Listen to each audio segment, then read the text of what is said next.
지난 시간에 우리는 하나님은 나이와 외모를 상관하지 않으시고 믿음의 사람을 쓰신다는 내용을 살펴보았습니다.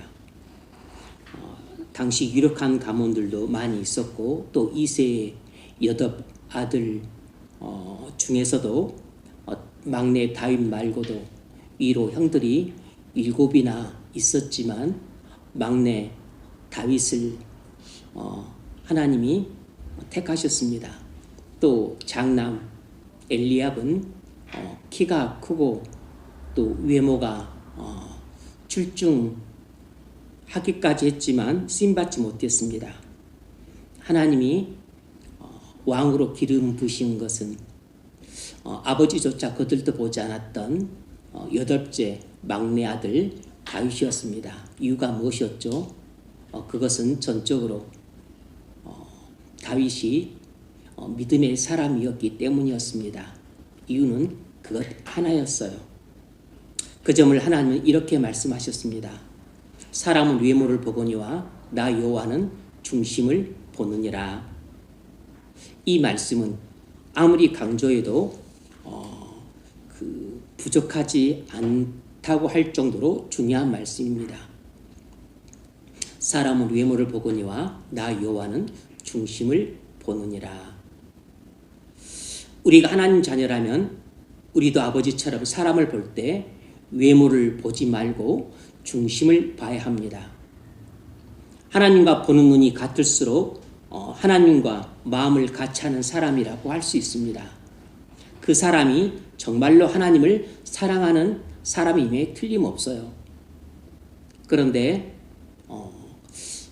하나님은 외모를 보지 않고 중심을 보는데 나는 중심을 보지 않고 외모를 본다. 그러면 하나님을 정말로 사랑하는 사람이라고 말할 수 있을까요?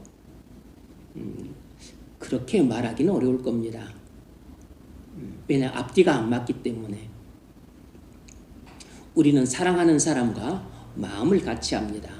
그것이 틀리지 않는 이상, 잘못되지 않은 이상 우리는 사랑하는 사람과 마음을 같이 하게 되어 있어요.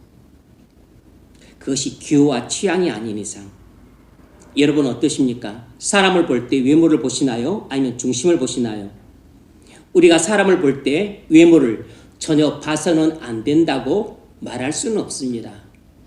하나님은 외모가 없고 중심 영만 갖고 계시죠.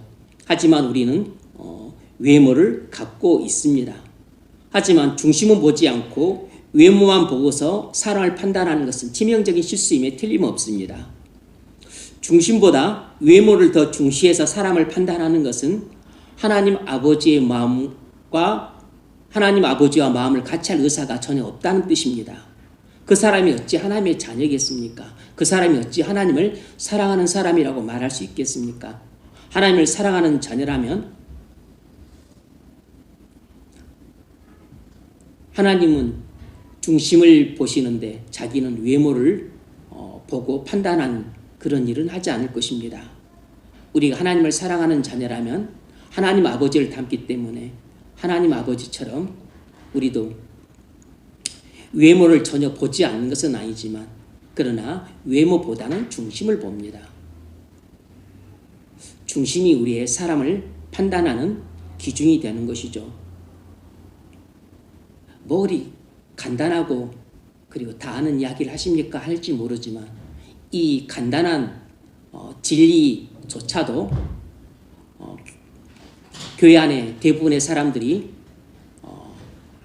명심하지 않기 때문이고 그리고 지키지 않기 때문입니다. 이 평범한 진리도 대부분 깔아뭉개기 때문이에요. 오늘 본문에는 다윗의 특징을 몇 가지 기록하고 있습니다. 이 외모와 중심의 문제는 우리가 배우자를 판단할 때도 가장 중요한 기준이라고 할 수 있습니다. 그런데 배우자를 우리가 판단하고 결정할 때 이 기준 갖고 판단하고 결정한 사람이 몇 사람이 되겠습니까? 10사람이 있다면 몇 사람이 되겠습니까? 여러분 생각에 몇 사람이 될까요? 교회가 목회자를 청빙할 때 이 기준을 갖고 청빙하는 사람들이 몇 사람이 되겠습니까? 몇 교회나 되겠습니까?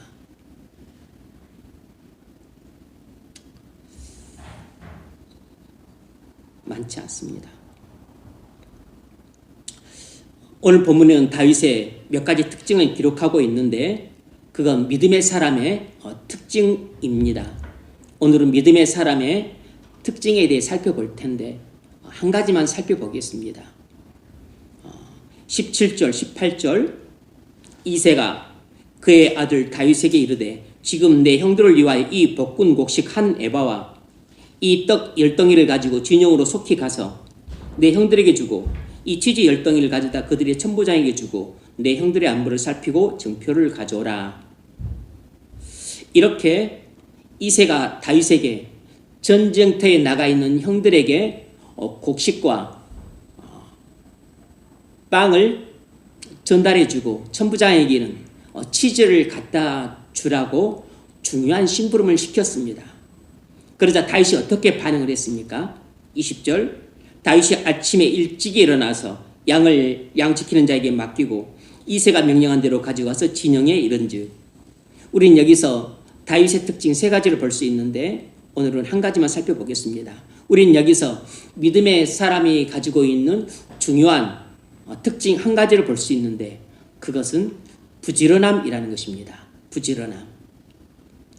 다윗이 아침에 일찍이 일어나서 사람이 아침에 일찍이 일어난다는 것은 부지런함의 대표적 특성이에요. 사람이 아침에 일찍 일어난다고 하는 것은 부지런함을 보여주는 가장 상징적인 행동이라 할 수 있습니다. 아침에 늦게 일어나도 또 밤 늦게까지 일해서 그럴 수 있지만 일반적으로 아침에 일찍 일어난다는 것은 부지런함의 상징입니다. 부지런한 농부가 아침에 일찍 일어나죠. 부지런한 새가 아침에 일찍이 깨어서 새 잡으러 간다는 말도 있습니다. 다윗은 아버지가 시킨 중요한 심부름을 잘 감당하기 위해서 아침에 일찍이 일어나서 준비했습니다. 아버지가 맡기신 미션을 차질 없이 감당하기 위해서는 치밀하게 준비해야 했습니다. 그러려면 당연히 부지런해야 했어요. 자기 임무에 충실하려고 하는 다윗의 열심을 볼 수 있습니다. 일반적으로 부지런하면 어떤 일이 일어납니까? 일반적으로 사람이 부지런하면 첫 번째로 부유해집니다. 항상 그런 것은 아니지만 일반적으로 부지런한 사람들이 부유해져요. 잠언 10장 4절은 그 점을 이렇게 말합니다. 손을 게으르게 놀리는 자는 가난하게 되고 손이 부지런한 자는 부하게 되느니라. 그렇다고 해서 가난한 사람들은 전부 게으름뱅이다. 그 말도 아닙니다.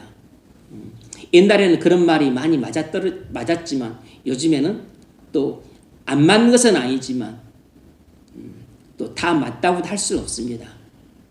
그것은 그 프랑스의 그 경제학자 피게티가 이야기했던 것처럼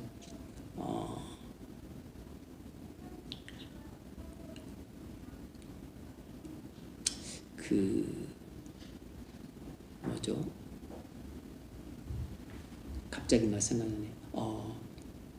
노동소득보다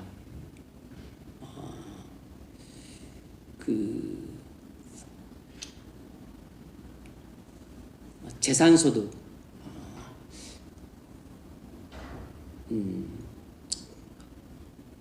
물질소득, 노동소득보다 재산소득의 그 상승률이 더 높기 때문에 그래서 부자들은 시간만 흘러도 더욱 부자가 될 수밖에 없고 노동자들은 더 가난해질 수밖에 없다고 하는 것을 구조적으로 파헤쳐서 논증했던 논문이 아주 유명합니다. 그래서 부익부 빈익빈이 이 자본주의 사회에서는 심화될 수밖에 없는 구조적인 모습을 갖고 있어요. 그래서 부의 재분배가 필요하다는 것을 역설을 했죠. 아주 역작입니다. 그러니까 아무리 열심히 일을 해도 사실상 또 가난한 사람들은 계속해서 할 수도 있는 것입니다. 물론 또 가난한 사람들이 열심히 일을 해서 부유해지는 경우도 적지 않지만 이런 어떤 기회가 옛날보다 요즘은 좀 더 어려워졌어요. 어려워진 것은 사실입니다. 왜냐하면 재산소득이 노동소득보다 훨씬 더 높기 때문입니다. 재산소득의 그 증가율은 재산소득 증가율은 한 5% 4.5%라면 노동소득의 증가율은 2% 3% 정도밖에 되지 않기 때문에 시간이 가면 점점 부익부 빈익빈이 더 심화될 수밖에 없는 구조입니다. 하지만 성경의 가르침은 일반적으로 이래요. 부지런한 사람이 부유해지고 게으른 사람은 가난해진다. 이것이 이제 전통적인 그 관점이죠. 손을 게으르게 놀리는 자는 가난하게 되고 손이 부지런한 자는 부하게 되느니라. 그래서 일반적으로 예나 지금이나 이 말은 통용되는 말입니다. 부지런하면 어떤 일이 일어날까요? 두 번째로 우리가 직장에서 승진을 하는 일들이 많아져요. 잠언 12장 24절도 그 점을 말합니다. 부지런한 자의 손은 사람을 다스리게 되어도 게으른 자는 불임을 받느니라. 그렇다고 해서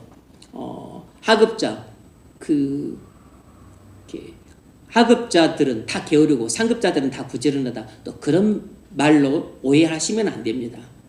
일반적인 진리를 말하는 것이에요. 일반적으로 통용되는 가르침입니다.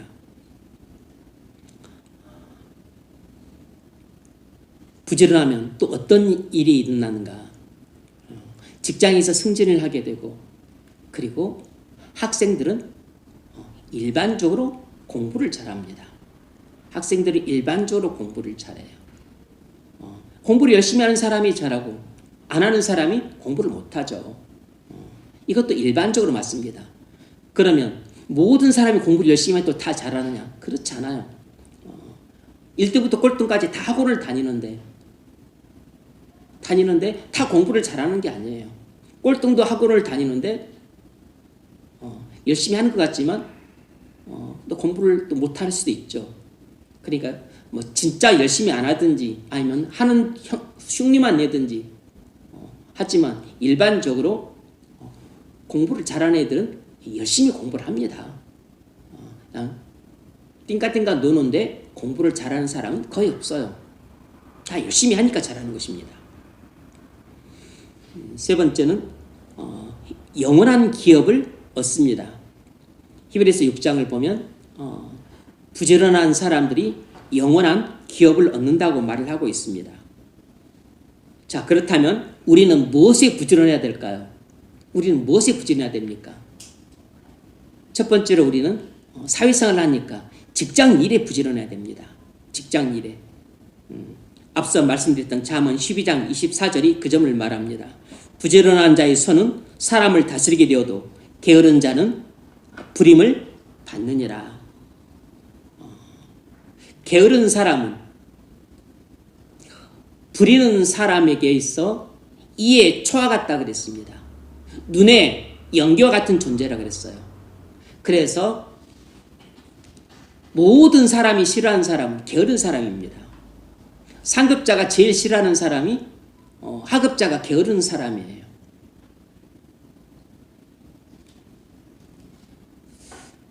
둔한 사람도 별 마음에 안 들고 또 교만한 사람 뭐 이런 사람도 마음에 안 들지만 게으른 사람은 모든 사람이 다 공통적으로 싫어합니다. 왜냐하면 부려먹기가 너무 힘들어. 부려먹기가 너무 짜증나고 화가 납니다. 뭐 하나 시켰는데 화뭉차사야. 뭐 하나 시켰는데 일이 조금 어려우면 그 일을 안 하고 있어. 노닥거리고 있어. 그 문제를 해결을 해내든지 해결을 해내지 못하면 문제가 있으니까 어떻게 해야 되냐고 물어보든지 어떻게 해서든지 맡긴 일을 해결을 해야 되는데 그 문제 가지고 노닥거리고 있고 안 하는 채 옆에서 빈둥거리고 있어. 교회에서 일을 시켜보면 압니다. 그걸 후다닥 해치든지 아니면 또 그걸 해내기가 어려우면 이걸 어떻게 해야 되냐고 남한테 물어보든지 시킨 사람한테 물어보든지 어떻게 해야 되는데 그 시킨 지가 시간이 됐는데 해가지고 와야 되는데 안 하고 있어. 그 어찌 됐냐 그러면 이거 이래서 안 했다고. 그럼 빨리 그것을 갖고 와서 뭐 하든지 해야 되는데 직장에서 일을 어떻게 하는지 금방 보입니다. 직장에서 어떻게 일을 하는지가 다 보여. 교인이 일을 하는데 목사 눈에 그것이 이에 초가갖고 눈에 연기가 같으면 직장에서 상사 눈에 안 그러겠습니까? 상사 눈에도 눈에 연기 같고 이에 초가 같은 것이에요. 머리가 둔해지기 빠르냐 못하느냐 그것은 차후 문제입니다. 조금 몸동작이 민첩하냐 둔하냐 그것은 어떤 기질 문제예요.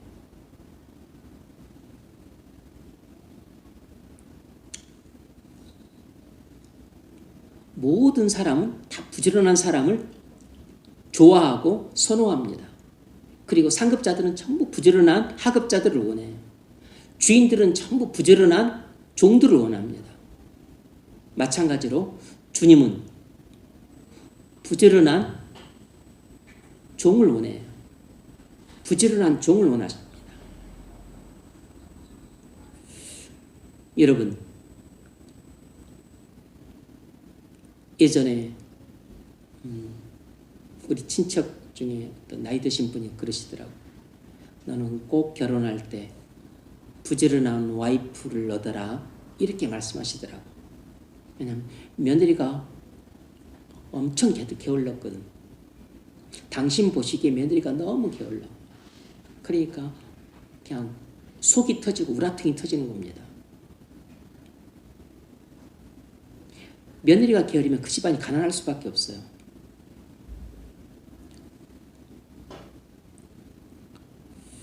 룻은 밭에서 저녁까지 이삭 줍기를 해서 가난한 한편 가운데서 시므를 봉양을 했습니다.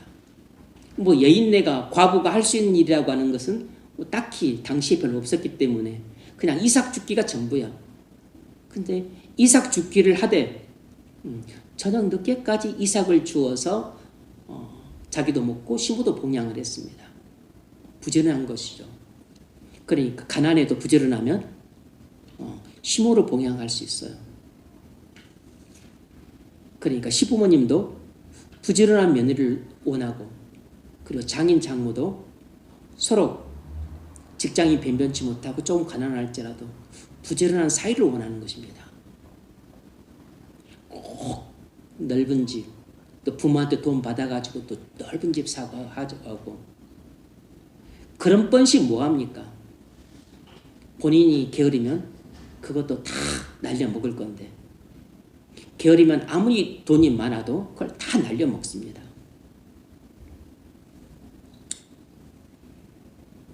친구 중에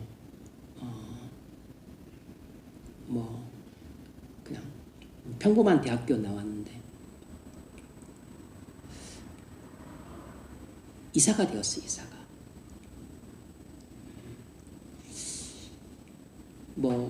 다른 쟁쟁한 그러니까 막 명문대 출신들도 그냥 40대 때 명퇴하고 구조조정 당하고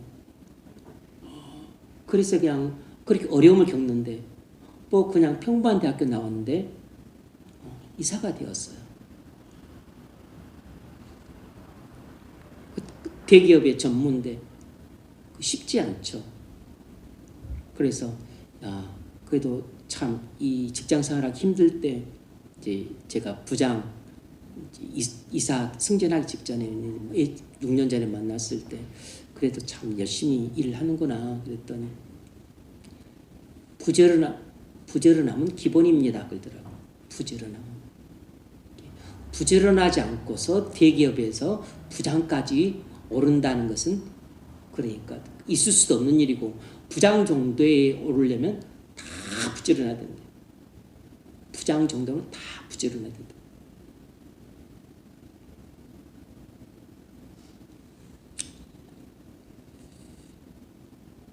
여러분이 직장 생활을 합니다. 저는 여러분이 직장 생활 어떻게 하는지 모르겠지만 그래도 여러분이 잘리지 않고 직장생활 잘하고 있는 것을 보면 부지런하게 하고 있는 모양인 것 같습니다. 학생은 공부를 부지런하게 해야 돼요. 잠언 13장 4절은 이렇게 말합니다. 게으른 자는 마음으로 원하여도 얻지 못하나 부지런한 자의 마음은 풍족함을 얻느니라. 모두가 다 공부를 잘하고 좋은 성적을 얻고 좋은 대학을 들어가고 싶지만 마음은 다 그래요. 하지만 게으른 학생은 원함은 있으되 얻지를 못합니다. 머리가 좋고 나쁜 것이 영향을 미치는 것은 사실이지만 결정적인 요소는 아니에요. 왜냐하면 평범한 머리를 가진 사람도 최고 대학, 최고 학과를 다 진학합니다. 그건 제가 현장에서 다 봐온 바예요. 동창 중에서도 머리 평범해요. 아주 평범합니다. 근데 서울대 법대를 갔습니다. 당시에 서울대를 진학했던 사람들이 서울대에서 진학했던 사람이 많았지만 법대를 가는 것은 한두 명밖에 안 돼. 재학생 중에 한두 명밖에 안 됩니다. 그런데 그것도 되게 아주 평범한 애가 갔어요. 그냥 머리 좋고 날고 빈다고 하는 사람들은 못 갔습니다.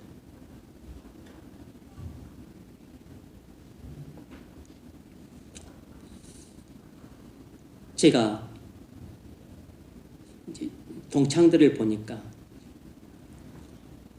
평생 꾸준히 공부했던 애들, 그러니까 공부를 꼭 잘한다 이런 말이 아니고 머리가 좋다 이런 말이 아니고, 그러니까 초등학교 때부터 그냥 본인이 스스로 공부를 해왔던 애들, 그러니까 이제 용어로는 자기주도 학습이라고 하더라고. 자기주도 학습이 습관이 되고 생활화된 애들, 이런 애들이 학원도 안 다니고 과외도 일절 안 받고 집안도 가난해. 엄청 가난해. 부모가 뒷발해주고 그런 것도 없어요. 근데 그런 애들이 공부도 잘하고 나중에 사회생활도 잘하더라고. 왜냐하면 부지런함이 몸에 배어서. 부지런함이. 그러니까 단순히 공부만 잘한다고 사회생활 성공하는 건 아닌데, 부지런하니까 특별한 하자가 없으면 그냥 학교 때는 공부 잘하고 사회생활 할 때는 직장생활에서 그냥 성실하게 자기 몫을 감당을 해요. 그가 교수가 됐든 의사가 됐든 아니면 연구소의 연구원이 됐든 간에.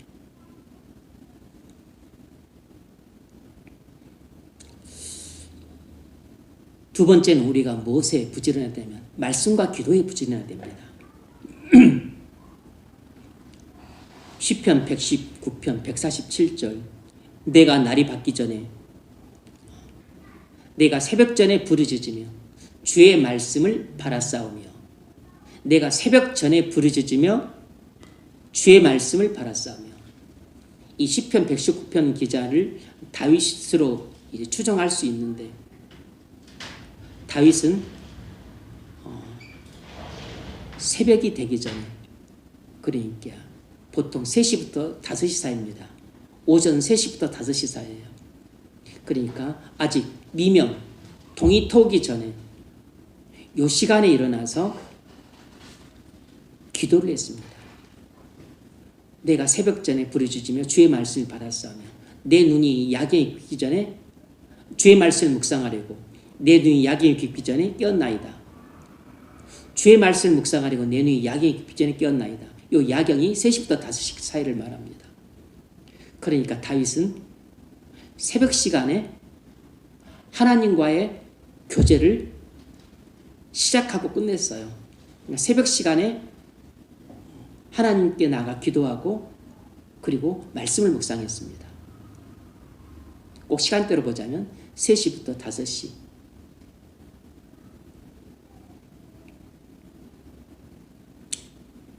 다윗은 시편 5편 3절에서 이렇게 노래합니다. 여호와여, 아침에 주께서 나의 소리를 들으시리니 아침에 내가 주께 기도하고 바라리이다. 여러분이 아침에 말씀을 아침에 여러분들이 기도하고 그리고 말씀을 묵상하고 그렇게 하나님과 친밀한 교제를 두텁게 갖고 그리고 하나님과 올바른 관계에 대한 확신 속에서 그렇게 하루를 출발하고 직장을 향한 발걸음을 내딛고 학생이면 그런 발걸음으로 도서관을 향하고 하는 것과 아침에 그냥 눈 비비고 그리고 그냥 허겁지겁 밥 먹고 그렇게 출퇴근하는 것과는 하늘과 땅 차이입니다.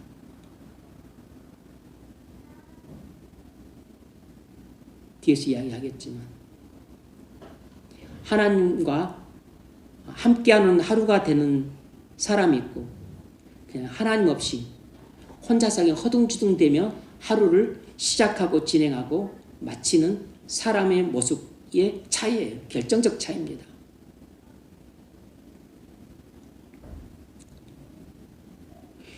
다윗이 아침에 일찍 일어나서 아버지가 시킨 중요한 심부름을 할 준비를 치밀하게 했던 것은 그냥 우리가 보는 일반적인 부지런함, 평상시 성실함도 있지만 그러나 아버지가 맡긴 이 미션을 차질 없이 진행하려고 하는 이 다윗의 열심은 그러니까 일상적인 열심도 있지만 그러나 그런 열심이 결국 하나님의 일을 나중에 열심히 하는 것으로 또 연결이 됩니다.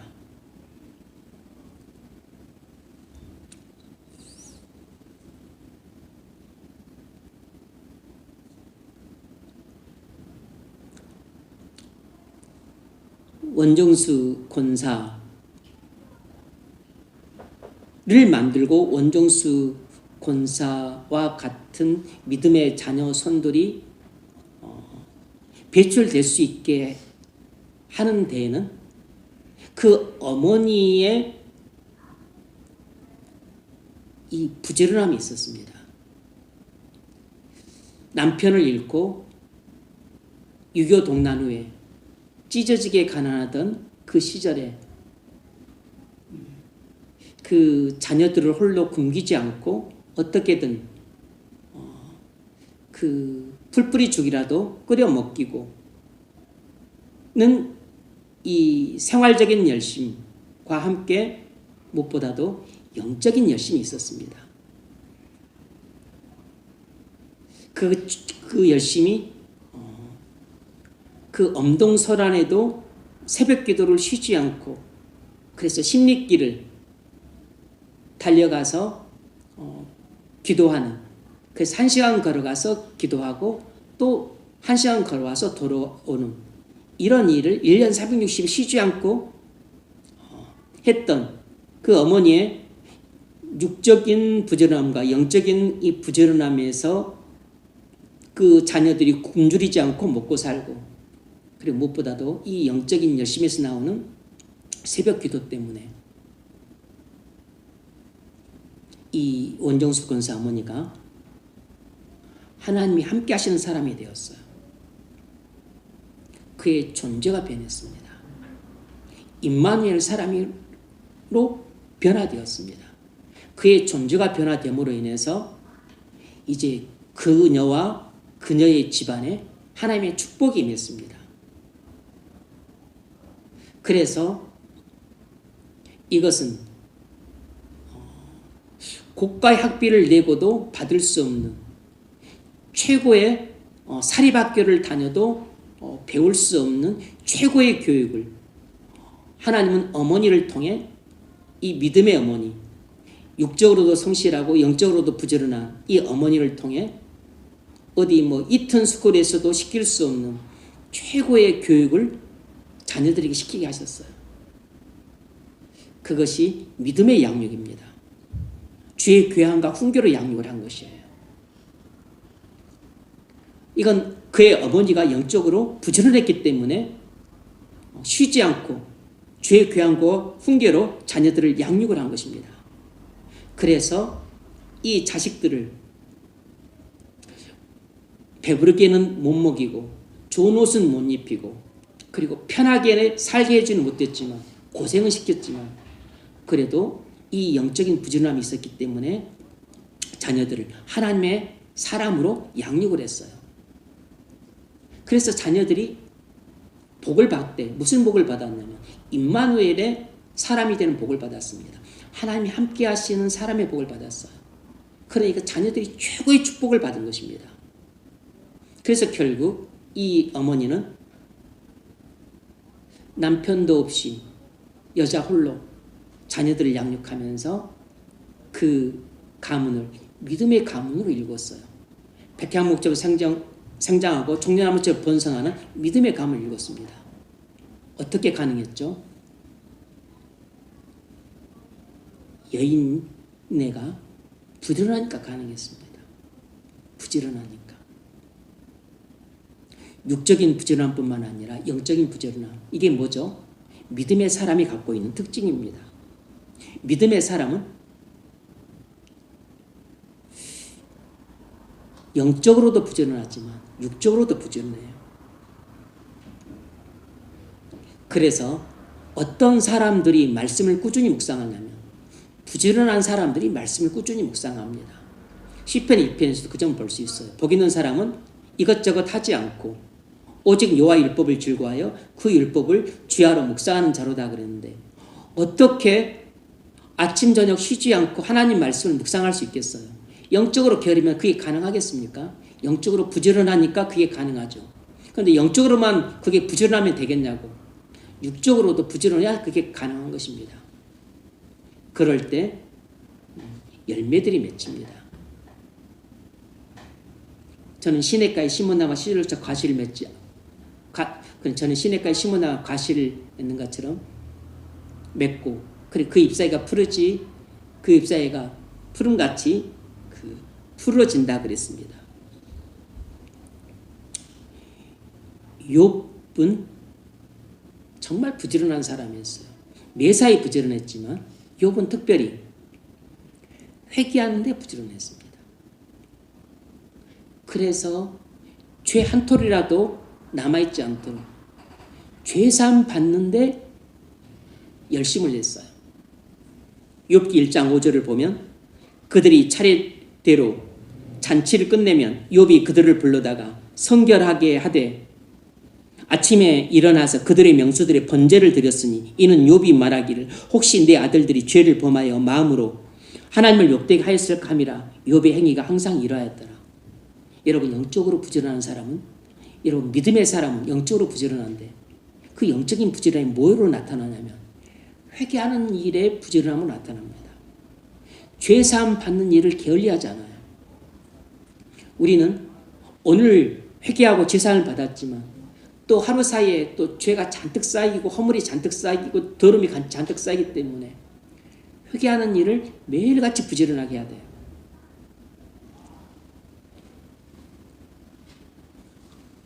그런데 어디죠? 그 이단 구원파는 회개에 대해서 완전 잘못된 가르침입니다. 한 번 회개하면 과거의 죄, 현재의 죄, 미래의 죄까지 다 용서받았다. 그런데 뭐하러 회개를 하냐? 회개하는 것은 죄사함을 받지 않았다는 증거다 라고 회개를 하지 말라고 가르치는데 이건 성경의 가르침을 완전히 오해한 것입니다. 우리가 회개를 통해서 우리 몸이 깨끗해졌지만 우리는 매일같이 죄를 범함으로 발이 더러워지는 것입니다. 그래서 우리는 회개를 통해서 매일 범하는 죄들을 죄 용서를 받아야 되는 것이에요. 회개를 통해서 죄 용서를 받는 것입니다. 주님도 우리에게 몸은 씻을 필요 없지만 발은 매일같이 씻어야 된다고 그랬어요. 세 번째로 믿음의 사람은 무슨 일에 열심을 내냐면 하나님의 일에 열심을 냅니다. 하나님의 일에 열심을 내요. 마태복음 25장 20절 5달란트를 받았던 자는 5달란트를 더 가지고 와서 이르되 주인이여 내게 5달란트를 주셨는데 보소서 또 내가 5달란트를 남겼나이다. 여러분 5달란트 받은 사람이 5달란트를 남겼다면 그것은 부지런하게 장사를 한 것입니다. 그래서 주인이 칭찬하죠. 잘하였도다 착하고 충성된 종아 네가 적은 일에 충성하였음에 내가 많은 것을 내게 맡기리니 내 주인의 즐거움에 참여할지어다. 2달란트 받았던 자도 이르되 주인이여 내게 2달란트를 주셨는데 보소서 내가 2달란트를 남겼나이다. 주인이 이르되 잘하였도다. 착하고 충성된 종아, 네가 적은 일에 충성하였으며 내가 많은 것을 내게 맡기리니 내 주인의 즐거움에 참여할지어다. 이들이 누굽니까? 착하고 충성된 종들이에요. 착할 뿐만 아니라 충성된 종들입니다. 충성된 종들이 누굽니까? 맡은 일에 부지런한 사람들입니다. 하나님이 맡겨주신 하나님의 일을 부지런히 감당한 사람들, 이 사람들이 바로 착하고 충성된 종들이에요. 믿음의 사람들은 하나님이 맡겨주신 일들에 충성을 합니다. 하나님이 맡겨주신 일들을 부지런하게 감당을 해요. 여러분, 하나님이 여러분에게 무슨 일을 맡기셨습니까? 하나님이 여러분에게 교회에서 맡긴 일들이 있죠. 맡은 직분이 있습니다. 그런데 맡은 직분이나 직무뿐만 아니고 하나님이 우리에게 공통적으로 맡겨주신 직분들이 있죠. 전도의 직분, 영혼구원의 직분, 그리고 자신을 위한 기도, 그리고 다른 사람을 위한 기도, 그리고 말씀 묵상을 하는데 또 열심을 내야 됩니다. 여러분이 그런 일에 열심을 내고 있습니까? 여러분이 그런 일들을 부지런히 하고 계시나요? 우리가 부지런해야 될 것은 먹고 사는 일에, 돈 버는 일에도 부지런해야 되고, 학생은 공부한 일에도 부지런해야 되고, 가정주부는 가사를 하는 일에도 부지런해야 되지만 뿐만 아니고 우리는 말씀과를 묵상하고 기도하는 일에 부지런해야 됩니다. 다시 말하면 하나님과 친밀한 교제를 나누는 일에 부지런해야 돼요. 뿐만 아니라 하나님의 일을 함으로써 하나님의 나라를 세우는 일에도 부지런해야 됩니다. 봉사에도 부지런해야 되고, 헌금하는 일에도 부지런해야 되고, 전도하는 일에도 부지런해야 되고, 그리고 다른 사람을 위해서 도구하는 일에도 부지런해야 돼요. 내가 전도하고자 하는 영혼 구원을 위해서 부지런히 기도를 해야 됩니다. 예수님은 어떠셨을까요? 예수님은 기도하는 일에 부지런을 했습니다. 마가복음 1장 35절, 새벽 아직도 밝기 전에 예수께서 일어나 나가 한적한 곳으로 가사 거기서 기도하시더니, 예수님은 기도하신 일에 부지런을 했습니다. 새벽 기도도 부지런하셨고, 그리고 철야 기도도 부지런하셨어요. 여러분, 기도하는 일에 부지런하십니까? 믿음의 사람이 갖고 있는 가장 중요한 특징 가운데 하나는 영적인 부지런함이에요.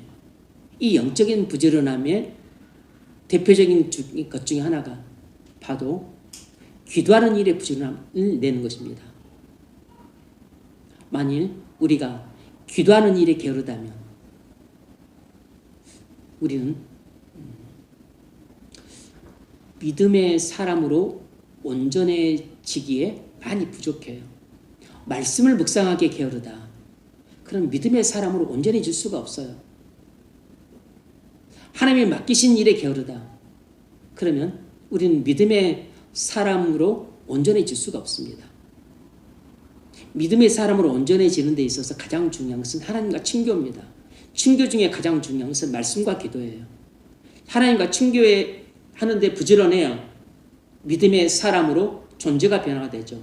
그럴 때 우리가 행위가 나옵니다. 하나님의 일을 열심히 할 수 있어요. 하나님의 일을 열심히 하는 사람들은 먼저 하나님과 교제에 부지런하는 사람들입니다.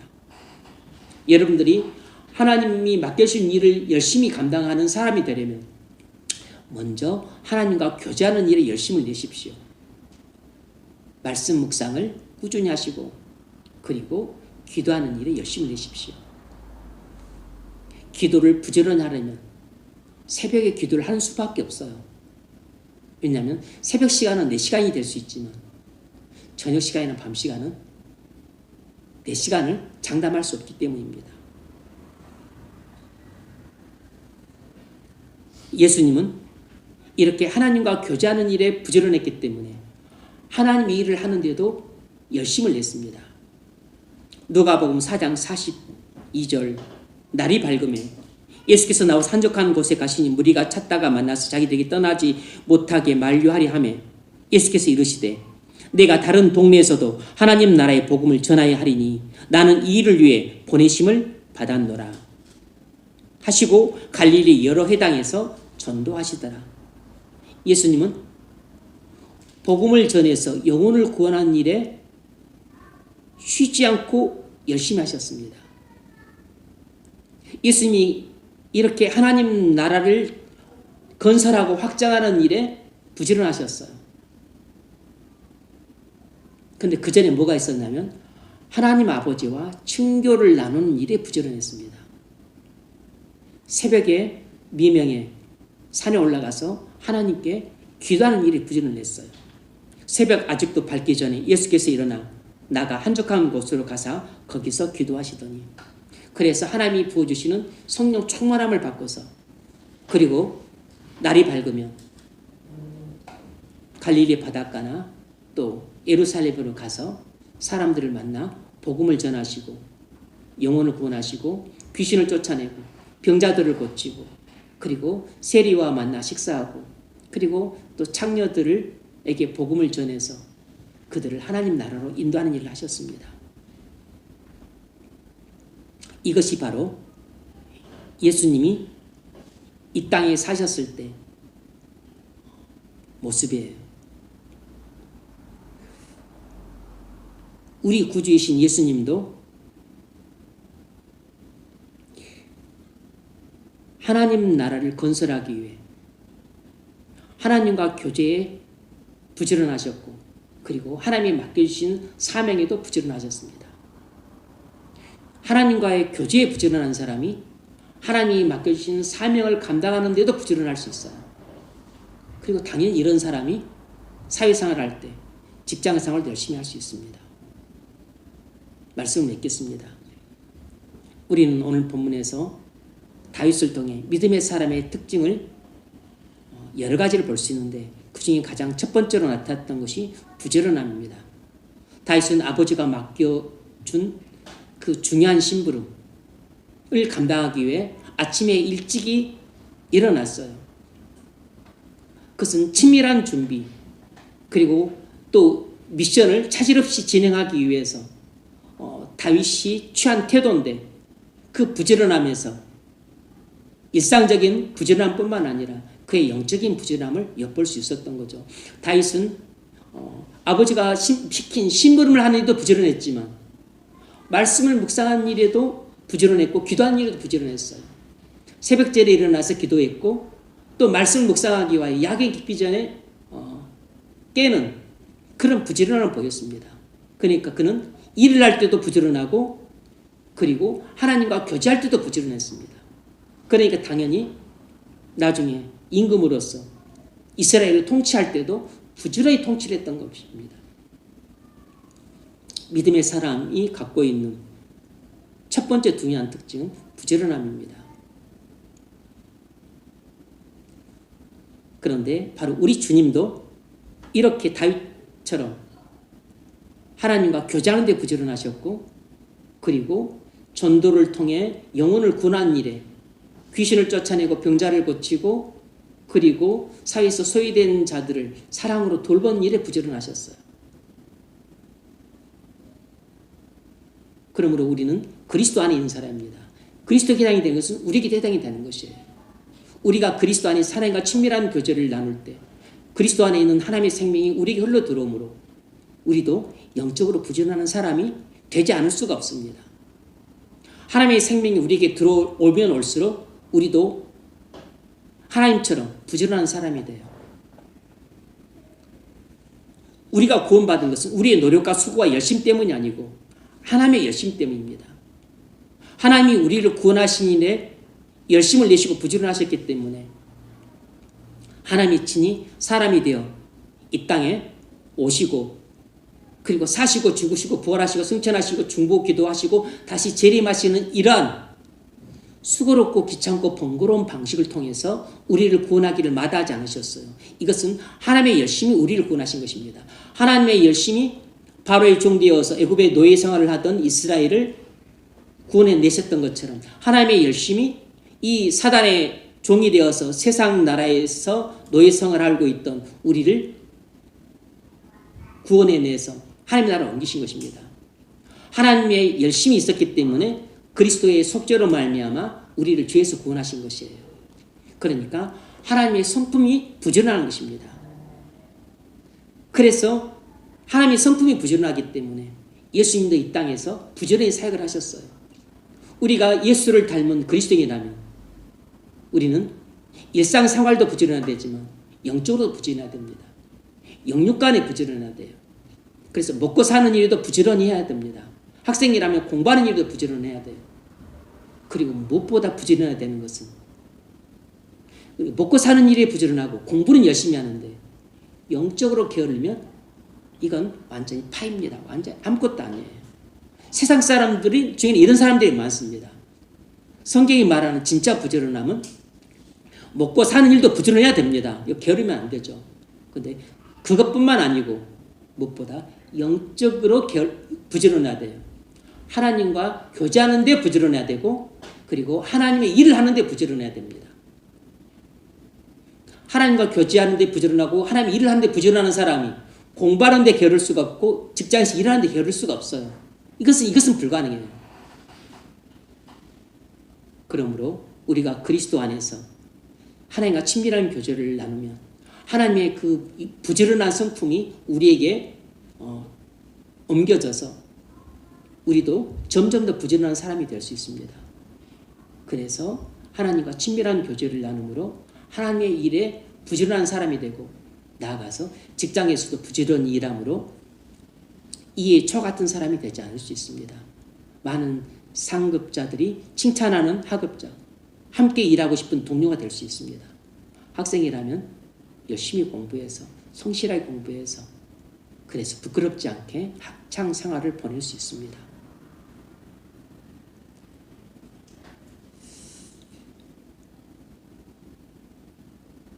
우리가 게으름에 빠지기 쉬워요. 제가 제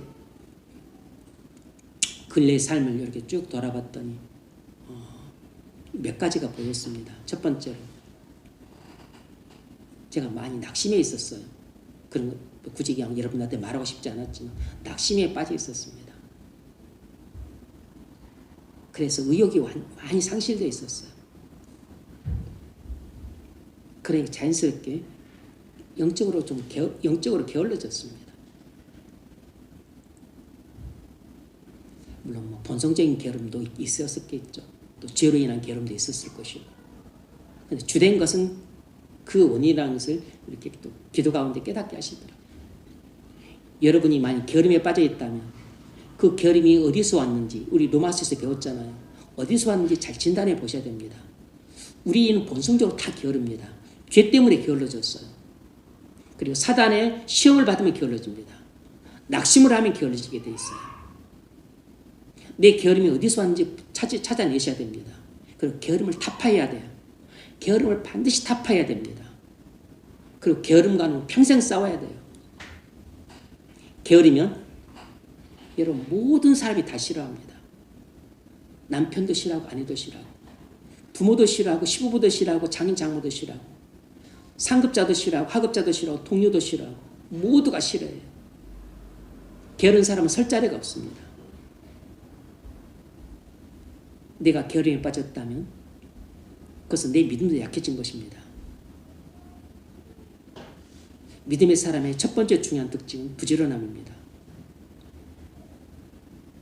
먹고 사는 일에 부지런하고 공부하는 일에도 부지런하지만 무엇보다도 영적인 일에 부지런해야 돼요. 말씀과 기도를 통한 교제하는 일에 부지런해야 되고 하나님이 맡겨주신 일, 하나님의 일을 하는 데 부지런해야 돼요. 봉사하는 데 부지런해야 되고 사람들을 섬기는 데 부지런해야 되고 그리고 다른 사람들을 돕는 일에 부지런해야 되고 선행을 하는 데 부지런해야 되고 그리고 전도하는 일에 부지런해야 됩니다. 하나님 나라를 세우는 일에 부지런해야 되고 하나님의 교회를 부흥시키는 일에 부지런해야 됩니다.